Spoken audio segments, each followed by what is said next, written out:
Bonjour à toutes. Ah, c'est marrant, mais dès que t'es arrivé, il a pété un câble, ton enfant. Je sais pas ce qu'il a, mais dès qu'il t'a vu, il est devenu exécrable. C'est marrant, mais avec moi, il s'est endormi tout seul.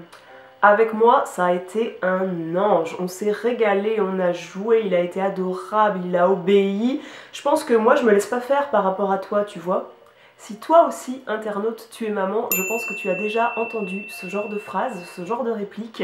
et toi aussi, ça t'a mis dans des colères pas possibles, puisque le message qui passe derrière toutes celles qui te disent ça, toutes les personnes qui te disent ça, que ce soit la mamie du petit, donc ta mère, ta belle-mère, que ce soit la nounou, que ce soit la grand-mère qui te disent ça, le seul message qui passe à travers, c'est que tu crains comme mère, que t'es nul, que tu sais pas t'occuper de ton fils parce qu'il n'y a qu'avec toi qu'il pique des crises. Moi j'aime bien l'expression l'enfer c'est les autres parce que c'est là qu'on voit que c'est les autres qui vont te faire culpabiliser, puisqu'il arrive que tu veuilles prendre du temps pour toi, du coup tu confies avec beaucoup de déchirement ton enfant à ta mère par exemple. À peine tu arrives, l'enfant pique une crise et que ta mère te balance: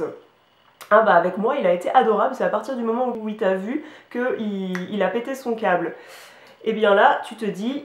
c'est bon, j'aurais mieux fait d'aller me faire un cinoche, j'aurais mieux fait de le garder à la maison, j'aurais mieux fait de faire une sieste. Mais rassure-toi, si toi aussi tu as ces réflexions-là et que ce sont des réflexions certes culpabilisantes, ne te fie pas à la théorie de ta mère, de ta belle-mère, de la nounou. La réponse à ça, c'est que tu es simplement la figure d'attachement de ton enfant. La figure d'attachement, c'est quoi? C'est une théorie qui a été développée par John Bowlby, je crois qu'il s'appelle, c'est un psychothérapeute qui a développé cette théorie dans la fin des années 70, mais apparemment le message passe mal depuis ce temps-là, puisque on se prend encore ce genre de réflexion dans la gueule à partir du moment où tu laisses ton enfant à garder et que avec la personne qui le garde, ça s'est très bien passé et que dès que tu arrives, ça se passe mal ou qu'il ne s'endort pas, etc. Selon cette théorie de l'attachement, qui est la figure d'attachement en général? C'est la maman. C'est tout simplement la personne qui va prendre le plus de temps pour son enfant, qui va être celle qui procure les soins à son enfant. Donc souvent il y a deux figures d'attachement, il peut y avoir même plusieurs figures d'attachement puisque il faut un village pour s'occuper d'un enfant parfois. Donc le papa est une figure d'attachement, mais il y a toujours une figure d'attachement principale, et la théorie de John Bowlby, c'est que pour se développer émotionnellement, pour avoir un développement social, pour connaître une confiance en lui et une confiance au monde extérieur, et donc pour pouvoir explorer le monde en toute confiance, l'enfant, le bébé, a besoin d'une figure d'attachement principale. Et souvent c'est la maman parce que c'est elle qui va prendre le congé maternité pour s'occuper de lui. Déjà c'est elle qui l'avait dans son ventre, donc il y avait déjà un lien tout particulier avec la maman, et si elle allaite, c'est d'autant plus sûr et vérifié que la maman sera la figure d'attachement principale. Statistiquement, ce sont les mamans qui sont les figures d'attachement et moins les papas, puisque statistiquement, on passe environ près de 2 heures, je crois, avec son enfant par jour, alors que le papa, statistiquement, passe la moitié moins de temps. J'avais même lu des chiffres ou entendu des chiffres comme quoi un papa qui a un bébé à la maison reste en moyenne une demi-heure de plus au bureau le soir. Donc ces chiffres m'avaient fait un peu sourire, c'est pas une généralité, ne vous vexez pas si vous êtes papa et que vous regardez cette vidéo, mais il en ressort en tout cas que la figure d'attachement principale est souvent la maman. La figure d'attachement, elle va donc nourrir le sentiment de sécurité de l'enfant en remplissant son réservoir affectif de façon constante, en apportant les soins sur plusieurs mois, notamment au début de la vie de l'enfant. C'est celle qui va lui procurer du bien-être, qui va lui apporter, donc je disais, des soins, mais aussi de la tendresse, des câlins, de façon plus longue sur le temps qu'une autre personne. Cette théorie de la figure d'attachement, c'est tout à fait relié, donc tout à fait en accord avec toutes les théories de maternage proximal, c'est-à-dire que plus le lien entre la figure d'attachement et l'enfant va être nourri, plus le réservoir affectif de l'enfant va se remplir, plus il va avoir confiance en lui, plus il va intégrer des notions de sécurité et plus il va s'éveiller au monde, plus il va développer des compétences intellectuelles, plus il va s'éveiller émotionnellement, ce qui fait qu'il sera de plus en plus autonome vite et qu'il va être plus autonome pour explorer le monde extérieur. Quand ses besoins d'attachement sont satisfaits, eh bien l'enfant il peut se détacher. En fait, Ça inclut l'idée, ça implique l'idée que pour avoir un détachement, pour qu'on coupe le cordon avec l'enfant, il faut déjà avoir un attachement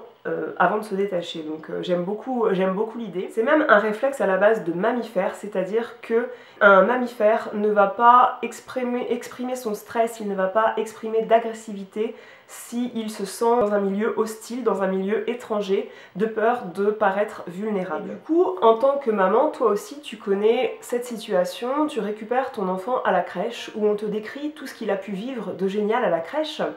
Mais on se rend pas compte que tout ce qu'il a pu vivre de génial à la crèche, des apprentissages, des jeux, là aussi il a eu des frustrations, il a eu des non, il y a son copain qui l'a mordu, il y a son copain qui a essayé de le taper, il y a sa copine qui lui a piqué un jouet, et toutes ces émotions, il les a accumulées en se taisant parce que sa figure d'attachement principale n'était pas là. Et toi, tu arrives